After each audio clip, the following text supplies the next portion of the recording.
What is going on, you guys? Welcome back to the channel. Before we get started, I want to show you guys today's date. Right here it says April 24th. If you guys are seeing this late, it's probably because I've done so much like these couple of weeks that I've generated a lot of videos to share with you guys. And granted, we only upload 3 times a week. When you have a lot of videos, it pushes back and then you guys become behind. Honestly, don't even remember what we did in the last video. I think it was when we put the engine into the car, and then we did some minor stuff. We did the fuel line from the firewall to the fuel rail. Off camera, these last couple of days I've been running around looking for parts and just been installing small things as well, not small things, but I've been installing stuff as the days went on. Let me catch you guys up to date real quick. Big shout out to my buddy Robert. Robert came through with a DAT bracket. I thought I had one, but I didn't. So that allowed me to put the engine, you know, where it's supposed to sit. And let me tell you what, this engine does not move. So with the T bracket in place, I installed both side axle. You can see it over there, right? And then I installed the shock just to get it out of the garage, preloaded to the max, and I went full hard and back clicked 6, so it's not full stiff, but hopefully it's stiff enough. Obviously we've done the back of the car. We did all that when we did the suspension swap between the 4 CRXs, and I also swapped traction bar from my KRX to this car. So this one has the modified eBay bar and the KRX has the max speeding rod. You guys know I battled the suspension tweaking noise in my KRX for quite some time. It's one of the reasons why I didn't get to run Thunder Hill. And let me tell you what, the traction bar fixed my issue. The KRX made a lot of clacking noise on turns, especially right turns, and I'm not 100% sure what it is, but I swapped it over to the max speeding rod and it does not make noise left, right, or acceleration anymore, but driving straight is perfectly fine. So after swapping the traction bar, I realized, you know what, this car is a straight line car and the traction bar doesn't give me any issues. Now knowing that this was causing my issue in the KRX, I threw it on this car because this car's going straight, so we're not worried about no crazy vibration or anything like that. And because I want to take the car on turns, I put the better traction bar, the max speeding traction bar, into that car, and now it allowed me to make turns and sharp turns and stuff like that without weird suspension noises. I don't want to talk too much, guys. We made a lot of progress in the last couple of days, and in this video, whether it's today or the next 3 days, since we're so far ahead in uploads right now, I want to get this car to turn on.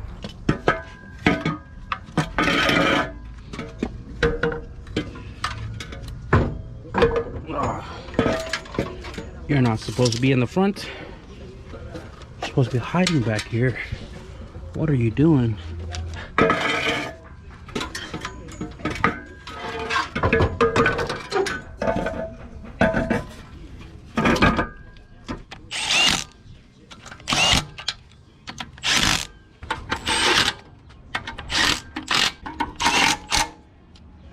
So obviously we don't have any heater in the car, and we got to block off the coolant port on the side of the head and on the thermostat. Right there and right here. Now, this is a dormant product you can get from O'Reilly's, but I have a 3/4. I'm just going to use this. This is a, like I said, coolant bypass cap, and I got some hose clamps to tighten it down. That is a perfect fit. That's awesome.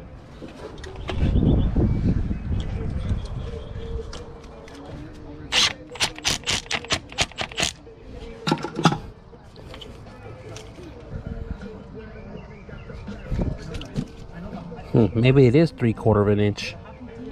You don't have to super tighten this. Just zap it to where it's bulging a little bit, and you should be Gucci taters.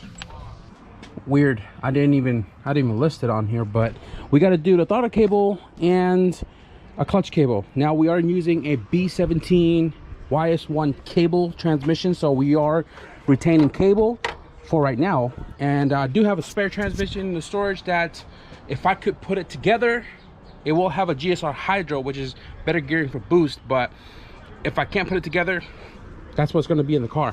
This came with the car. Awesome, not broken, way better than the ones in that car. And this throttle cable right here, I've had it sitting up there for a very long time, and you know what I'm saying, like I hoard these stuff because sometimes when the car ain't got it, I do. So I'm gonna go ahead and get these installed.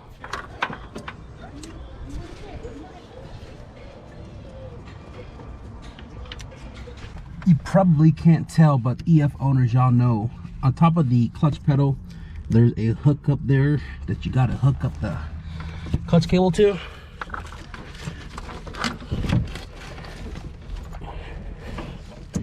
I do this by feel. I don't really need to look up there. I don't usually tuck clutch cables, but this car, why not? I mean, easier because not a lot of stuff in the way, right? Cable bracket. Pull the lever up and then adjust it until it's snugged. You're gonna have to adjust this accordingly when the car's on the ground and running. This is my brand new SI throttle cable I bought a long time ago for my EF sedan. Must have been that long sitting up there, but I'm gonna use it. So this right here is the throttle cable hole. This goes directly to the top of the throttle pedal. You just twist it to lock it in place. All right, locked into place. For the bracket, for the throttle cable, you put the cable through the pedal, right? And you see this little white clip, clips right into the hole. Okay, so by the looks of it, it is way off. So this is a stock B16 P2T bracket, and because we're using a B swap into an EF, you can buy the specific bracket on eBay, which is affordable, or if you got a welder, you'll make something work. So figure this out real quick in 3, 2, 1, bam. Guys, don't worry, I didn't chop the P2T bracket. I actually had a spare P75 LS. I just kind of like, you know, chop a few ends and moved it around and drill some new holes, and we have a throttle cable bracket with some play to adjust accordingly. But we are looking good right here. Now if you look at Lucy, she's like broken neck sleeping on top of the truck at a weird position. I feel it though. It's one of them gloomy, lazy days. Kind of want to go inside and check out the new Verdansk, but got stuff to do. Ran out of vacuum caps, or not the sizes that I need, at least in my toolbox. So I bought a variety pack. We need to block off these 2 ports right here because we're not going to need it. We don't have the black box down there where the hose comes up to this, because this is a newer block. It doesn't have that box. Typically is on the valve cover, but I'm gonna block it off because we're gonna be running a catch can on here anyways. I'll use that. Smaller. And probably put some zip ties on it. I do have one right here in the back, which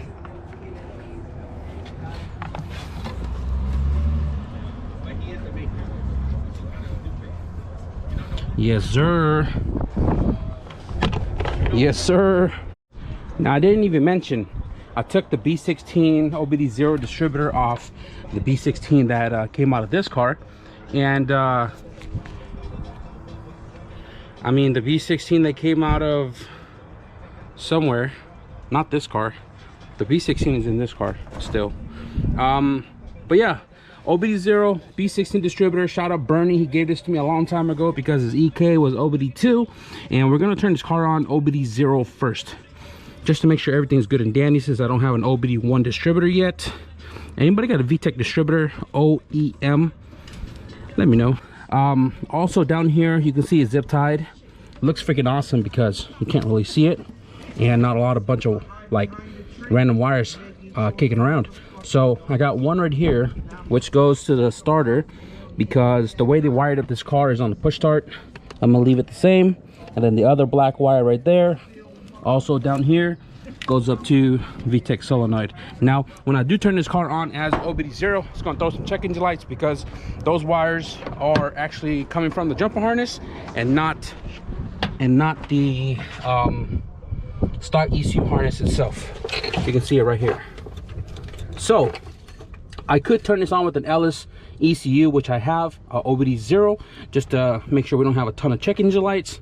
But as long as I know what the check engine lights are for and I know why it's throwing, not a big deal. So yeah, what's next? I just made a ground for the transmission. It's a little small, but I mean it's about the same, you know, as the valve cover. It technically is the valve cover one, but it's all grounded out, making connection. Got a giant one right here in the back, not on the valve cover but on the alternator bracket. This is also grounded out. And I also swapped alternator, and big shout out to Robert. This is an OBD1, OBD0. OBD1 has the same alternator, same plug, one's green, one's brown. I had an OBD2 in there, and I wasn't committed to splicing and wiring up an OBD2 plug. So Robert, thank you for the alternator. Vibrant Box had all my injectors, and a lot of these injectors I don't remember if they are good or bad. I know for a fact that these blue ones right here, the ones that are marked in the front, these are Cat's injectors that came off our wagon, and they were bad. So I'm not really sure why I still have them. But where's the other guy? Okay, those are bad. But I believe this came out of my Type R engine that was in my all-wheel drive CRX when I converted back to all motor. You can see I have these little pigtails because these are OBD2. I have these little pigtails that you kind of just, you know, plug into the terminals right here, and that's how I ran it in that car. So I think I'm gonna end up using these right here. They got some good O-rings on it, they have the filters on it, and the good thing about these is that these are OBD2, so we don't require the resistor box like the OBD0 injectors do.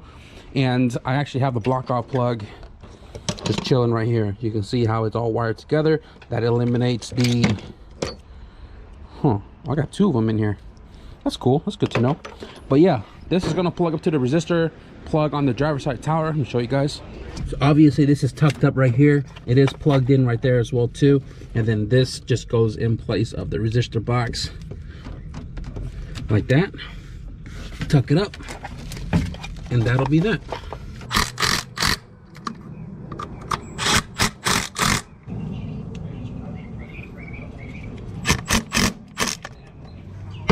Hey, we got injector, boys.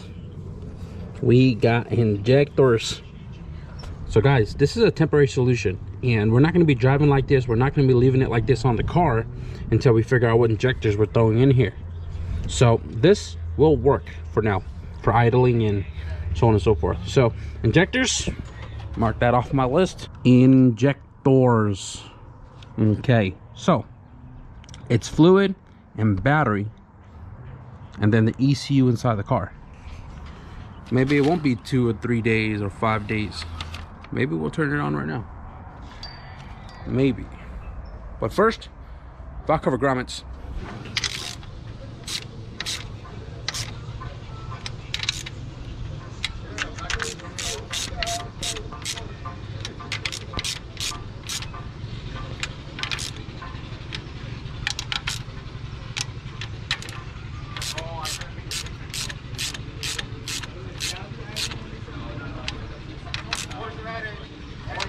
All right guys, so I didn't realize how much more stuff I needed to do. So inside the car was a bunch of wires everywhere, because this car does not have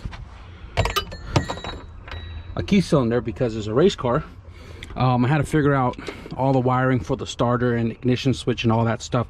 Got it all sorted out. Got the map sensor sorted out for right now. We're using the OBD0 stuff, since the OBD0 chassis harness for the map is with like the ECU harness here and not the harness itself. I had to wire it right there. Had to make an extension for the alternator to the fuse box. I had to move all the power cables and negative from the back of the car over there to here. And I'm noticing that this ground cable looks like a freaking jumper cable split in half. Very thin, very thin. And yeah, I got it ground right here, bare metal, jumped, got it grounded right there as well too. So there's 2 grounding spots. Now I do notice that the fuel tank is loose, like it's just sitting up there, and I don't know if somebody tried to take it off or they didn't finish it, or if there's even a fuel pump in it, but we're gonna find out. So right now it looks like we're about ready to crank it over. I just put engine oil, and obviously there's no radiator. I'm not worried about the coolant right now. I am going to be running an OBD0 LS ECU. So that way we're not worried about all the extra check engine lights, NOx sensor, O2 sensor, all that stuff. Chip no rev, had this for, it was my brother's, but had it for over 15 plus years. And I'm gonna use this, plug it up, ECU plugged in, OBD1 harness out of the way. I'm kind of curious how the whole system in this car works. And it's about to be official, guys. It's about to be official. Before I put the ground on, I'm gonna have to hook up the starter right here real quick. All right, got the starter. I don't know if there's any gas in here. I mean, the gauge says a little under half. We're gonna test the ocean right now, guys. What is that? What the hell's clicking over there?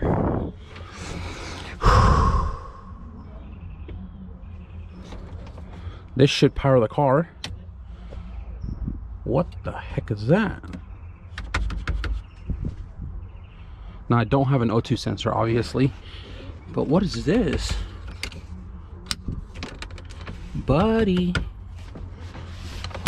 I'm not even sure what that is. Huh. Interesting. Actually, you know what? I gotta prime this car with oil, so gotta disconnect a few things real quick. Actually, don't have to disconnect anything. This car is freaking hardwired for a push start, so I could technically kill the power, and it should crank. It does.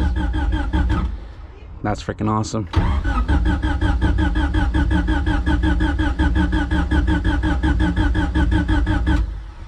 Oh, I'm ready. Are you guys ready?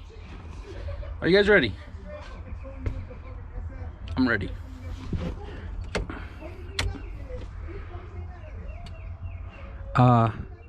No fuel pump.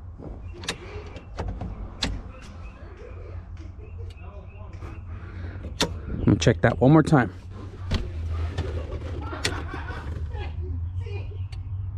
Nope, no fuel pump. We're almost there, guys. You guys see it, you guys hear it. We're almost there. I think what I'm gonna do is, I missed all my meals today. I'm gonna wrap it up, and I'm not sure if it's tomorrow, but we got 65% chance of rain, and unfortunately track in Sacramento Raceway has been canceled because they got like 88% chance of rain tomorrow. And we were all prepping for it, but now there's no more rush. More time to fix my car to get it ready for the postponed date, which I believe they said it was July. It's not confirmed yet, which sucks because that's pretty far out. That's like 3 months from now. But I gotta sort out the fuel pump situation, guys, figure out what's in the tank, and we'll pick back up with you guys then. I'm gonna tell you guys the truth. It's been about 45 minutes now. I can't feel my arms. It's freaking cold, and I haven't cleaned anything up. I was just kind of curious, so I started tinkering with the main relay. Now, a few discoveries. Put the voltmeter in here. Fuel pump wasn't getting any power, which is this yellow and black right here. And this is a power wire. It's bridged off the start button to the battery, so it's a live wire, and fuel pump turns on. I can hear it clearly, right? And before I even did that, it didn't work. So I switched it a few times to check the fuse underneath, which is typically alternator solenoid valve, all good. So I kept like shortening it a few times, and I'm not gonna lie to you guys, I put some brake cleaner in the cylinder and it wanted to turn on. It choked out, but it wanted to turn on. So I was playing with it right now, just trying to figure out what the heck is going on, and I turned the freaking ignition on again, and I can hear the pump turn on its own. You probably can't hear it, but I can hear the pump turn on 100%, and I can feel it. Now, I had to calibrate the TPS sensor because Thought Body didn't have one. I did turn it on a few times, or attempted to turn it on a few times, and it just choked itself out. I don't know how much gas is in here. Gauge earlier read it had gas, now it doesn't read anything. So I'm gonna try to turn it on right now. Kick the pump on one more time. Still don't know what that is.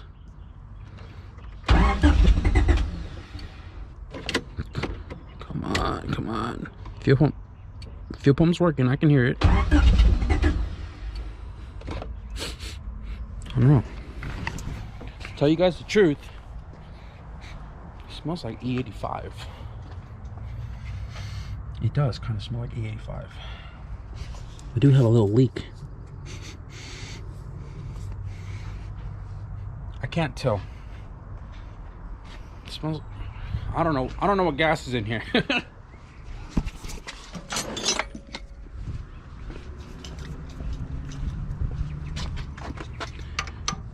Oh, dang. This thing was freaking loose. Oh, that's right. I didn't tighten this up because I said I was going to take it back out. I'm an idiot. Wow. They are all loose. Wow. Would that cause fuel drop? One more time. I hear the fuel pump now.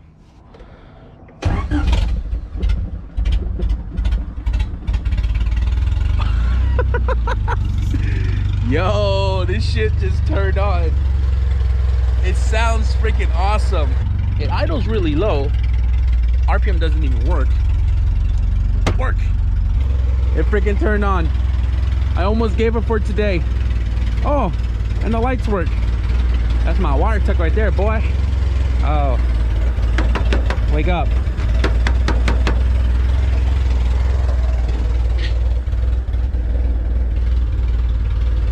Yes, sir.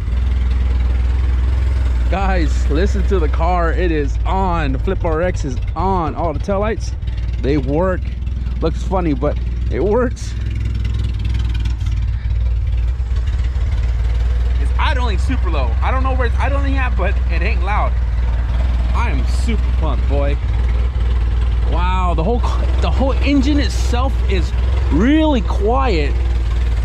Super quiet.